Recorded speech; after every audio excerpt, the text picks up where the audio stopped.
I, Vividha Kirti, render my sincere thanks and appreciation to the joint efforts of India News, Swan Media and Radio Fever at the successful organization to the nation's most liked and biggest program based on the lives and experiences of doctors.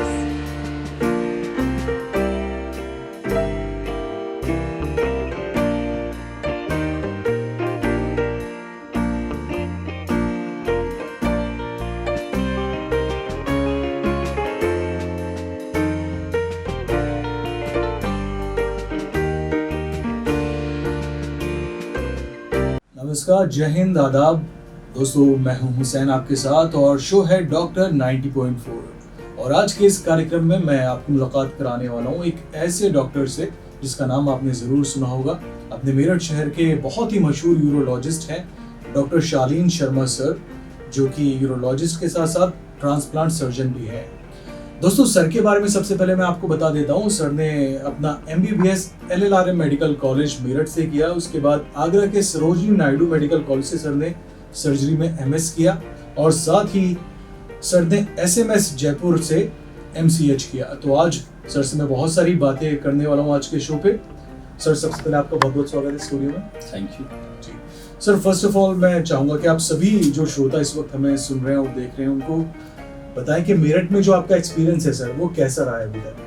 बहुत अच्छा रहा है, क्योंकि मेरी schooling भी यहाँ से थी और मैंने MBBS यहाँ से किया था। फिर कुछ साल मैं बाहर रहा हायर एजुकेशन के लिए, लेकिन वापस आकर के मेरी बहुत इच्छा थी कि मैं वापस आऊँ और अपने क्षेत्र के लोगों को ही सर्व करूँ। और मुझे बहुत अच्छा एक्सपीरियंस पिछले करीब 17-18 साल में मेरा रहा। मैंने भी बहुत कोशिश की कि सब लोगों को एक अच्छी उसके साथ सर्व किया जाए, और लोगों ने जो प्यार दिया है और जो रिस्पॉन्स दिया है उसके लिए मैं बहुत बहुत आभार व्यक्त करता हूँ। तो दोस्तों, पिछले 17-18 सालों से सर आपकी सेवा कर रहे हैं और जो यूरोलॉजिकल दिक्कतें हैं उनके इलाज में सर बहुत माहिर हैं। तो सर, जो लोग आपसे मिलना चाहते हैं, जो आपको दिखाना चाहते हैं, वो किस वक्त और कहाँ पर आपसे मिल सकते हैं सर? देखिए, मेरा OPD न्यू टिमा हॉस्पिटल में मंडे टू फ्राइडे 12 से लेकर के और 4 बजे तक रहता है। तो उस टाइम पे आकर के लोग दिखा सकते हैं। दोस्तों, आज सर से हम बात करेंगे स्टोन के बारे में, जो कि बहुत ही कॉमन समस्या है अपने भारत के अंदर। सर, अक्सर सुना जाता है कि हर दूसरे तीसरे इंसान को स्टोन की दिक्कत हो जाती है, यानी कि जो हमारा एरिया है सर, इस एरिया में स्टोन बहुत ज़्यादा कॉमन है। तो इसकी क्या वजह आप देखते हैं सर? देखिए, कई सारी वजह हैं इसकी। एक तो यहाँ की जो जलवायु है, जो वातावरण है, यानी कि जो हमारा क्लाइमेट है, वो इस तरीके का है जिससे स्टोन फॉर्मेशन थोड़ी बढ़ती है। जैसे 3-4 महीने 5 महीने काफ़ी गर्मी रहती है। गर्मी होने की वजह से लोगों के अंदर थोड़ा डिहाइड्रेशन या पानी की कमी रहती है, जो कि स्टोन फॉर्मेशन को बढ़ाता है।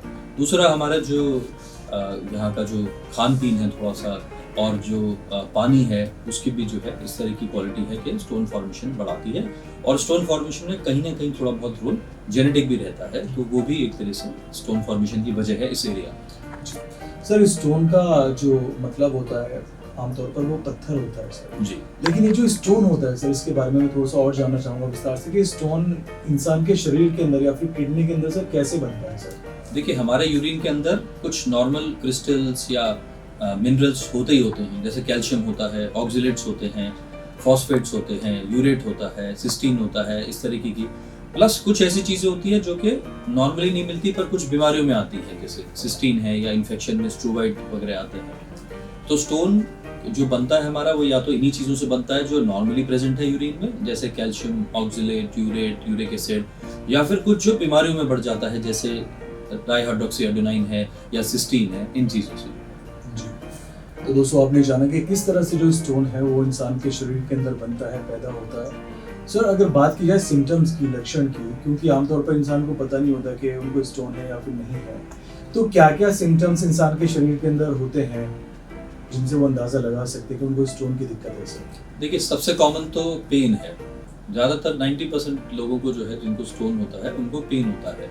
और ये जो पेन है ये हमारा पीछे कमर के मध्य भाग से लेकर के और आगे हमारा जो पेशाब का रास्ता है नीचे, वहाँ तक ग्रोइन तक जाता है। दूसरा कॉमन सिम्टम है पेन के साथ साथ अक्सर वॉमिटिंग होती है या डिस्पेप्सिया, बदहज़मी होती है। तीसरा कॉमन सिम्टम है कई बार ब्लड आता है। और चौथा कॉमन सिम्टम है कि यूरिन पास करने में दिक्कत होती है, जैसे यूरिन पास करते समय जलन है, दुखन है, दर्द है, बार बार जाने की शिकायत है, या पूरी तरीके से यूरिन ना होने का शिकायत है। फिर कुछ रेयर होते हैं चीज़ें, जैसे इन्फेक्शन हो जाता है तो पेशेंट को फीवर आ सकता है, फीवर के साथ साथ जो है चिल्स एंड राइगर या यानी जाड़े के साथ बुखार आ सकता है, जी। और फिर अगर स्टोन लंबे समय तक नेग्लेक्ट हो तो फिर किडनी फेलियर के सिम्टम्स आ सकते हैं। जी। तो दोस्तों किडनी फेलियर तक बात पहुंच सकती है, इसलिए वक्त पे इलाज कराना बहुत ज़्यादा ज़रूरी है।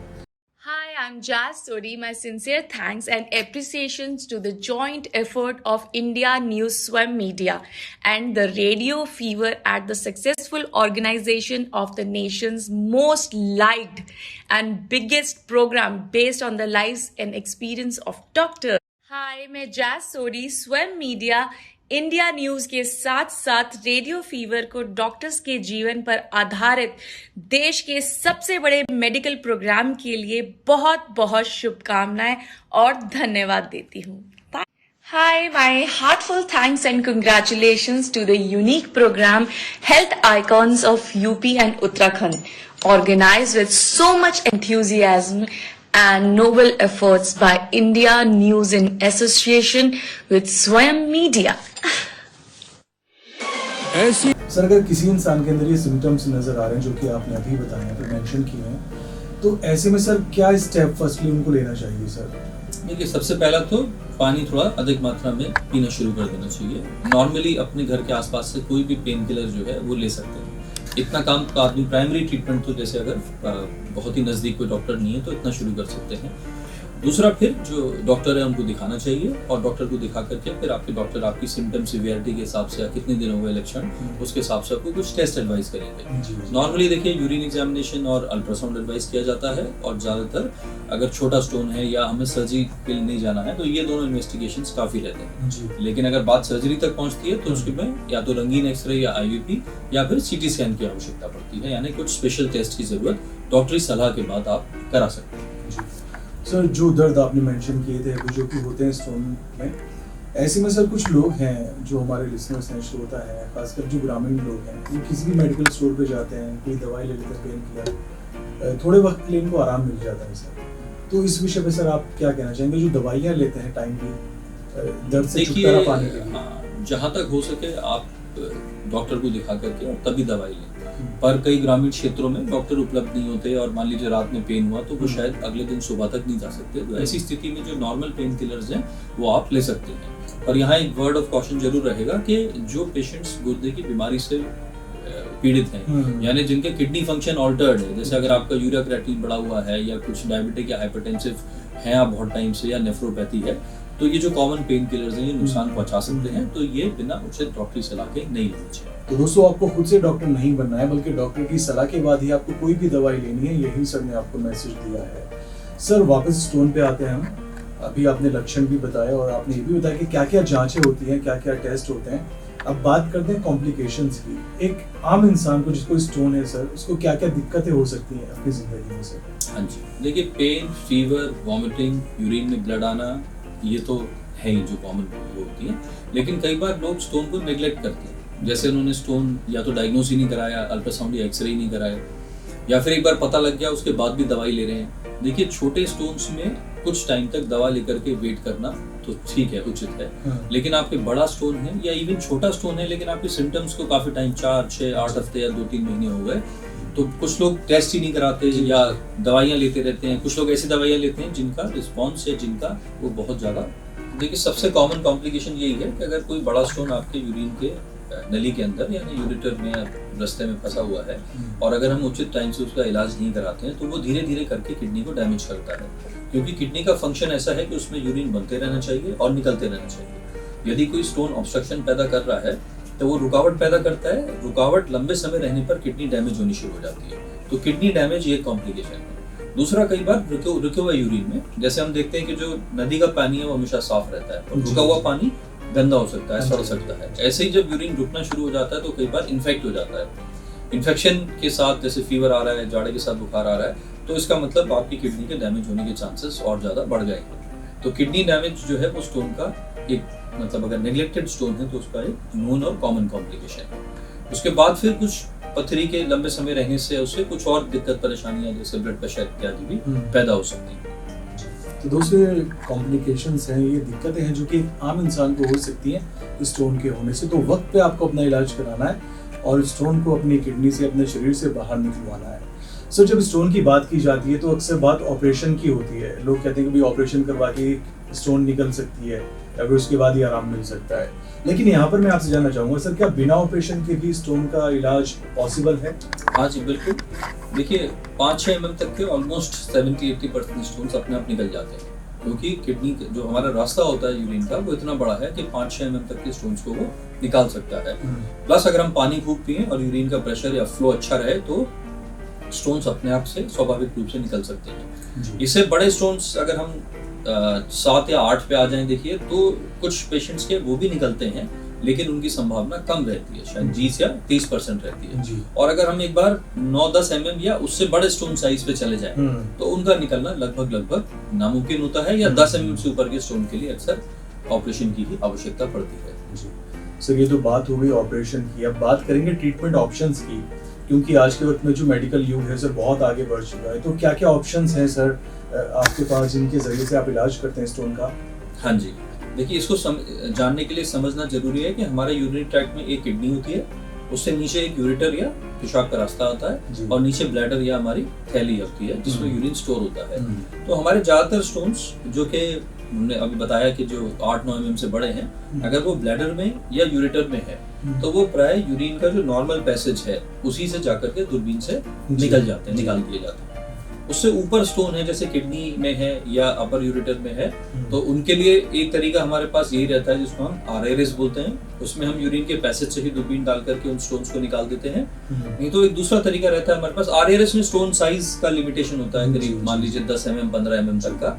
उसमें बड़े स्टोन्स अगर हैं तो हमारे पास, और सॉफ्ट है अगर स्टोन, तो हमारे पास ESWL या शॉक वेव लिथोट्रिप्सी का ऑप्शन है, जिसमें बाहर से ही किडनी डाल के स्टोन को तोड़ दिया जाता है और स्टोन अपने यूरिन के पैसेज से निकल जाता है स्वाभाविक रूप से जो है। और तीसरा जो कि हर तरीके के या बड़े स्टोन्स के लिए ऑप्शन है, जो कि गोल्ड स्टैंडर्ड है, वो है PCNL या मिनी PCNL। इसमें कमर में पीछे एक छोटा छेद करके 3-4 mm तक का छेद करके वहां से दूरबीन डाल करके और स्टोन को निकाल दिया जाता है। तो वो हमारे जो है ये सारे ट्रीटमेंट ऑप्शंस हैं। मैं doctor Mukesh Jain, India news एवं रेडियो फीवर का बहुत बहुत आभार प्रकट करना चाहता हूँ। उन लोगों ने कितनी मेहनत करके डॉक्टर्स के जीवन पर जो प्रोग्राम दिखा रहे हैं वे बहुत ही सुंदर है। साथ में मैं स्वयं मीडिया के डायरेक्टर आशीष गौतम जी का भी धन्यवाद देता हूँ, जिनके बिना ये प्रोग्राम संभव नहीं था। तो दोस्तों ये जो सारे ट्रीटमेंट के ऑप्शन सर ने बताए हैं सर के पास मौजूद है न्यूटीमा हॉस्पिटल में। आप सर को दिखा सकते हैं और अपना इलाज करा सकते हैं। सर आज के वक्त में लेजर के बारे में काफी चर्चाएं होती हैं, हर बीमारी का इलाज तकरीबन लेजर से उपलब्ध है। तो सर किडनी स्टोन को निकालने में लेजर की क्या भूमिका रह सकती है, या फिर किस तरह से लेजर के जरिए से इलाज किया जाता है किडनी स्टोन का? हाँ जी, लेजर्स ने जो है काफी एक नया एडवांसमेंट है और इसको जो किडनी ट्रीटमेंट, स्टोन का ट्रीटमेंट है, इसको रिवोल्यूशनाइज कर दिया है जी। लेजर से फायदा ये रहता है कि जो स्टोन है उसको हम ज्यादा इफेक्टिवली तोड़ सकते हैं।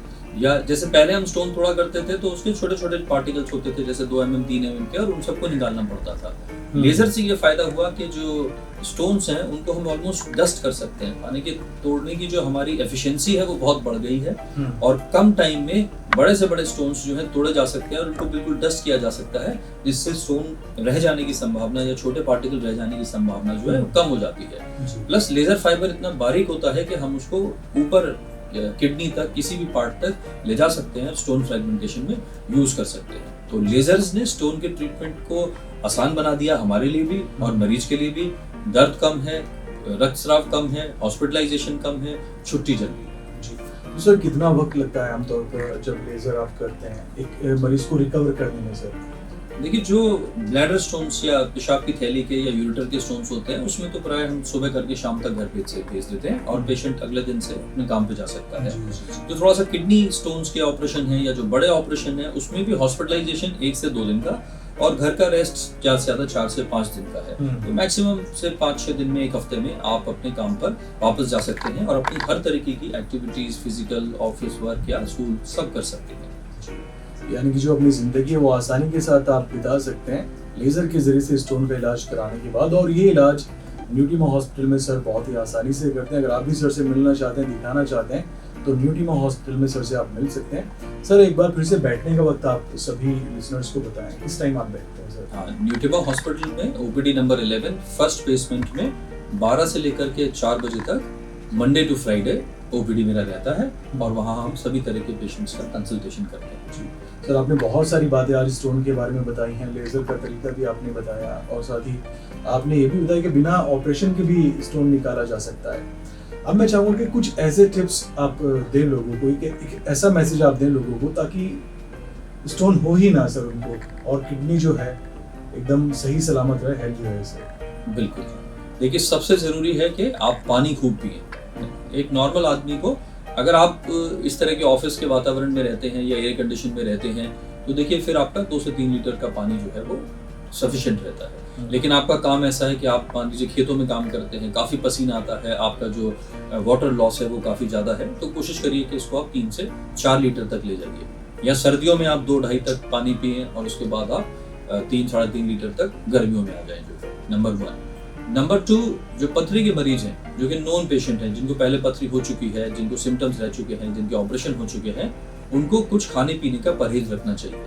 जैसे ऑक्सलेट्स हैं, यूरेट्स हैं, ये सब जो खाने में पदार्थ होते हैं ऐसे खाना कम लें। जैसे टमाटर है, पालक है, चौलाई है, मशरूम है, ड्राई फ्रूट्स है, नॉनवेज है, कोल्ड ड्रिंक है, कॉफ़ी है, चॉकलेट्स हैं। तो ये कुछ चीज़ें हैं जो कि स्टोन फॉर्मर्स को अपनी डाइट में लिमिटेशन में रखनी चाहिए। जो है एक बात और, जो पानी का इंटेक मैंने बताया वो आपका राउंड द क्लॉक रहना चाहिए। ऐसा नहीं कि आपने 1 लीटर सुबह पिया और 1 लीटर रात में पिया, नहीं, आपको हर घंटे के अंदर 1 गिलास पानी पीना चाहिए। बल्कि जिनके बार बार स्टोन्स बनते हैं उनको मैं कहता हूँ कि वो रात में सोते समय 2 गिलास पानी पिए, ताकि एक बार रात में नींद जरूर खुले उनकी, और वो जब उठे तब यूरिन पास करें प्लस साथ में 1 गिलास पानी उस समय फिर पी ले। तो आपका जो वाटर इंटेक है वो राउंड द क्लॉक होना चाहिए। इसके बाद जो स्टोन फॉर्मर्स कई पेशेंट्स होते हैं जिनके 2-2, 3-3 साल में ऑपरेशन की आवश्यकता पड़ती है, मल्टीपल ऑपरेशंस करा चुके हैं, स्टोन बनते ही बनते हैं बार बार, तो कुछ मेडिकेशन भी आता है जो कि उनको दिया जा सकता है। कुछ सिरप्स आते हैं, कुछ दवाइयाँ ऐसी आती हैं जिनसे हम जो पदार्थ स्टोन बना रहे हैं उनकी मात्रा यूरिन में कम कर पाए। तो अगर आपको बार बार स्टोन बनते हैं तो अपनी स्टोन एनालिसिस कराइए, यूरिन एनालिसिस कराइए। हम वजह ढूंढ सकते हैं जिस वजह से स्टोन बन रहा है और उसका फिर स्पेशल प्रिकॉशंस भी या ट्रीटमेंट लिया जा सकता है। तो दोस्तों, पानी आपको ज़्यादा से ज़्यादा पीना है और अगर आपको स्टोन की बार बार दिक्कत है तो उसका आपको टेस्ट कराना है और उसका इलाज कराना है। सर, अब बात करेंगे प्रोस्टेट के बारे में, जो कि एक और कॉमन समस्या है भारत के अंदर। तो सबसे पहले तो आप यही बताएंगे जो प्रोस्टेट होता है सर, वो क्या होता है सर? देखिए, प्रोस्टेट या जिसको हिंदी में आम भाषा में गदूद कहते हैं, ये एक करीब करीब अखरोट के साइज की एक ग्रंथि होती है या ग्लैंड होती है जो हमारे ब्लैडर या जो पेशाब की थैली या उसके नीचे होती है जस्ट। इसका नॉर्मल काम है हमारा जो सीमेन है उसके तरल पदार्थ बनाना, यानी कि सेमाइनल फ्लूइड्स बनाना। हमारे सेमाइनल फ्लूइड जो होता है, जो सीमेन होता है, उसके जो लिक्विड पदार्थ होते हैं वो बनाने का काम प्रोस्टेट करता है। और प्रोस्टेट एक तरीके से जो हमारा यूरिन का पैसेज है वहाँ चौकीदार होता है, क्योंकि जो ब्लैडर है उसके जस्ट नीचे है, तो जो भी यूरिन निकल के जाएगा वो थ्रू प्रोस्टेट ही जाएगा। इसलिए प्रोस्टेट की बीमारियों में अक्सर यूरिन की प्रॉब्लम महसूस की जाती है। तो सर, ये जो प्रोस्टेट होता है सर, ये क्या इफेक्ट पहुंचाता है इंसानी बॉडी को? इसके बारे में थोड़ा सा अवेयर करें पब्लिक को। देखिए, नॉर्मली तो ये सेमाइनल फ्लूइड बनाता है, लेकिन अगर प्रोस्टेट बढ़ जाता है साइज में या इसमें इन्फेक्शन हो जाता है तो ये दिक्कत या परेशानियां पैदा करता है। जैसे अगर इन्फेक्शन हो जाएगा तो यूरिन की प्रॉब्लम रहेगी, जैसे यूरिन में जलन है, दुखन है, दर्द है, बार बार जाने की शिकायत है या बुखार है। अगर बढ़ जाएगा और यूरिन में रुकावट करेगा तो फिर यूरिन का फ्लो कम हो जाएगा या यूरिन का बंद भी लग सकता है। और कुछ रेयर कंडीशंस में बढ़ती हुई एज के साथ प्रोस्टेट में कैंसर भी डेवलप कर सकता है, जिसके बारे में जागरूकता होनी चाहिए और उसके इलाज के बारे में लोगों को पता होना चाहिए। सर, जैसे कि अभी हम प्रोग्राम से पहले चर्चा कर रहे थे कि यंग लोगों में भी हो जाता है और ओल्ड एज में तो कॉमन है ही सर। तो यंग लोगों की बॉडी पे सर क्या इफेक्ट हो सकते हैं प्रोस्टेट के, इसके बारे में आप सही बताएं। देखिए, यंग लोगों में ज़्यादातर जो प्रॉब्लम्स होती हैं वो इन्फेक्शन की वजह से होती है। जैसे यूटीआई होता है या यूरिन ट्रैक्ट इन्फेक्शन होता है, ऐसे ही जब यूरिन का इन्फेक्शन प्रोस्टेट तक पहुंच जाए तो उसको प्रोस्टेटाइटिस बोलते हैं। ये एक्यूट प्रोस्टेटाइटिस भी हो सकती है और क्रॉनिक प्रोस्टेटाइटिस भी हो सकती है। एक्यूट प्रोस्टेटाइटिस माने बहुत तीव्र और सीरियस इन्फेक्शन जिसमें पेशेंट को बुखार आता है, जाड़े के साथ बुखार रहेगा, पेशाब करने में बहुत तकलीफ होगी, कई बार बंद भी हो जाता है यूरिन का, रिटेंशन हो जाता है यूरिन में। या फिर क्रॉनिक प्रोस्टेटाइटिस होती है जिसमें यही सब सिम्टम्स होते हैं पर कम तीव्र होते हैं, जैसे यूरिन में हल्की हल्की बर्निंग रहेगी, बार बार जाने की शिकायत रहेगी, पेट के निचले भाग में पेन रहेगा और इस तरीके की सिम्टम्स। प्लस कई बार प्रोस्टेट रिलेटेड ही और एंटिटी होती है, जैसे इसको क्रॉनिक पेल्विक पेन सिंड्रोम या ब्लैडर पेन सिंड्रोम कहते हैं। इसमें पेशेंट्स के मतलब इन्फेक्शन नहीं होता और टेस्ट वगैरह सब नॉर्मल आते हैं, पर उनको कुछ ना कुछ परेशानी यूरिन से रिलेटेड, जैसे यूरिन बार बार जाने की शिकायत है, पेट के निचले भाग में दर्द है, कुछ लोगों को सेक्सुअल डिसफंक्शन है या पेन है, इस तरह के सिम्टम्स रहते हैं। सर अगर बात की जाए बीपीएच की, तो बीपीएच के बारे में आप बताएं कि बीपीएच क्या होता है सर? जी देखिए, जो प्रोस्टेट है वो एज के साथ साथ बढ़ता है। ये बढ़ना नॉर्मल भी हो सकता है और ये बढ़ना कैंसर की वजह से भी हो सकता है, और तो कैंसर बहुत रेयर है। तो जो नॉर्मल एज के साथ साथ प्रोस्टेट बढ़ता है, इसको बीपीएच या बिनाइन प्रोस्टैटिक हाइपरप्लेजिया बोलते हैं। बढ़ती हुई एज के साथ साथ क्या होता है, हमारे शरीर में कुछ ना कुछ हार्मोनल चेंजेस आते हैं। हमारा जो टेस्टोस्टेरोन लेवल है वो फर्क होता है, जो लोकल मेटाबॉलिज्म है उसका मतलब जहाँ प्रोस्टेट में पहुंच करके वो अपना काम करता है वो फर्क हो जाता है। तो कुछ लोगों का प्रोस्टेट बढ़ना शुरू हो जाता है।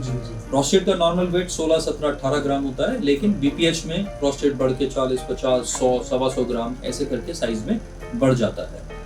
बीपीएच में जब प्रोस्टेट बढ़ता है, जैसा मैंने बताया आपको कि ये एक चौकीदार है हमारे यूरिन के पैसेज में, तो वो यूरिन निकलने में दिक्कत करता है। तो प्रोस्टेट बीपीएच के लक्षण में यूरिन की धार कमजोर होना, यूरिन रुक रुक करके आना, यूरिन शुरू करने में देर लगना, यूरिन की इच्छा बार बार करना, यूरिन में जलन दुखन या दर्द होना, या रात्रि में कई बार उठना, या फाइनली कई बार यूरिन का बंद लग जाता है या रिटेंशन हो जाता है। ये बीपीएच के सिम्टम्स हैं। सर जैसे कि आपने बताया कि बहुत लोग प्रोस्टेट कैंसर के शिकार भी हो जाते हैं, तो सर प्रोस्टेट कैंसर के जो सिम्टम्स होते हैं वो क्या होते हैं, और इसके बारे में मैं चाहूँगा कि आप जनता को अवेयर करें, क्योंकि बहुत ज़रूरत है जागरूकता की सर। बहुत अच्छा सवाल है आपका ये।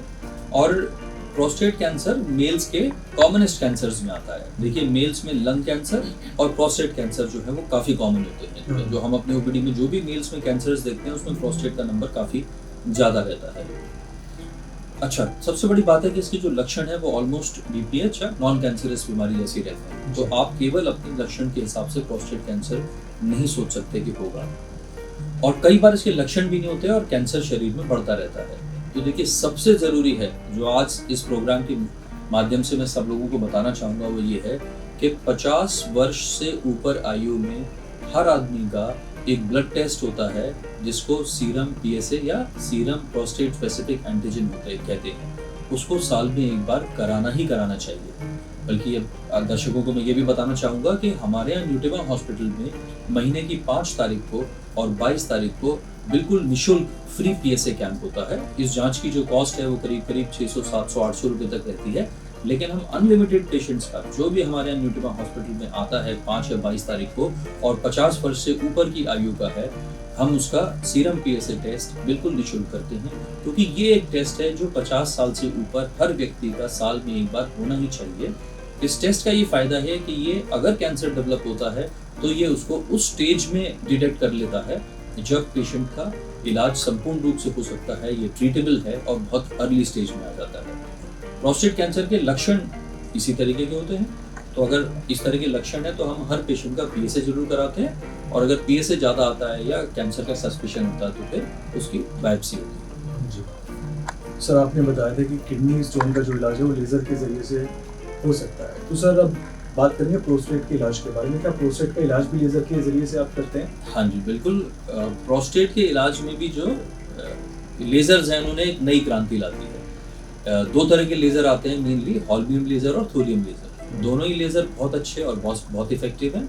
लेज़र का फ़ायदा ये है कि हम बड़े से बड़ा प्रोस्टेट भी आसानी से दूरबीन विधि द्वारा निकाल देते हैं। प्रोस्टेट का जो ऑपरेशन होता है वो नॉर्मल पेशाब के रास्ते से दूरबीन डाल करके होता है।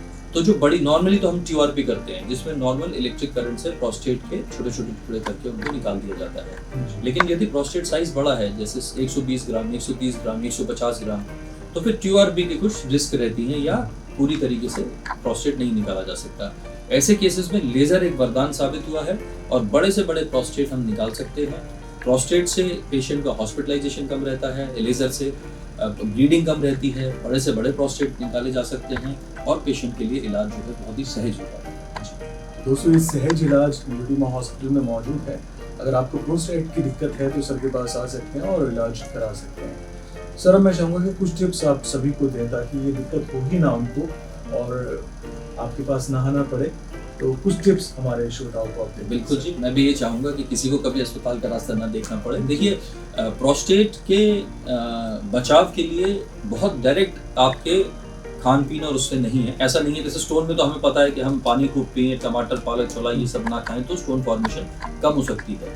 प्रोस्टेट में direct cause and effect relation नहीं है, लेकिन ये देखा गया है कि जो पेशेंट्स, जो पॉपुलेशंस जो है प्रीडोमिनेंटली वेजिटेरियन है, यानी कि फल, सलाद और ये सब का सेवन ज़्यादा करते हैं वो, प्लस जो फिजिकली एक्टिव रहते हैं या एक्सरसाइज रेगुलरली करते हैं, उनमें प्रोस्टेट की बीमारी या कैंसर के चांसेस थोड़े से कम रहते हैं। तो अपना एक अच्छा स्वास्थ्य रखने के लिए सुबह अपनी नींद पूरी लें, 6-7 घंटे 8 घंटे की नींद लें, प्रातः 5 या 6 बजे उठें, रेगुलर वॉक करें, कोई ना कोई कार्डियक एक्टिविटी आपकी, जैसे वॉक हो गई या जॉगिंग, अगर आपकी सेहत और आपके स्टेमिना अलाउ करता है तो जॉगिंग हो गया, या योगा हो गया, या स्विमिंग हो गई, साइकिलिंग हो गई, ट्रेडमिल हो गई, ये सब अपना कार्डियक एक्टिविटी करें, अपनी फिटनेस बना करके रखें, क्योंकि एक स्वस्थ शरीर में ही आपके स्वस्थ गुर्दे और प्रोस्टेट का निवास होता है। प्लस आपकी डाइट में भी फास्ट फूड है, तली हुई चीज़ें हैं, बहुत अत्यधिक मीठा है, ये सब कम होना चाहिए। एक हेल्दी वेजिटेरियन डाइट लें और अपना वेट कंट्रोल में रखें तो आप प्रोस्टेट की, किडनी की बहुत बीमारियों से बच के रह सकते हैं। प्लस जो डायबिटिक या हाइपरटेंसिव पेशेंट्स हैं, अपना रेगुलरली ब्लड प्रेशर या शुगर टेस्ट कराते रहें, दवाई की आवश्यकता है तो दवाई लेते रहें, क्योंकि ब्लड प्रेशर और शुगर जो है ये हमारे यूरिनरी ट्रैक्ट या किडनी के बहुत बड़े दुश्मन हैं। जी, तो दोस्तों बहुत सारे टिप्स सर ने आपको दिए हैं।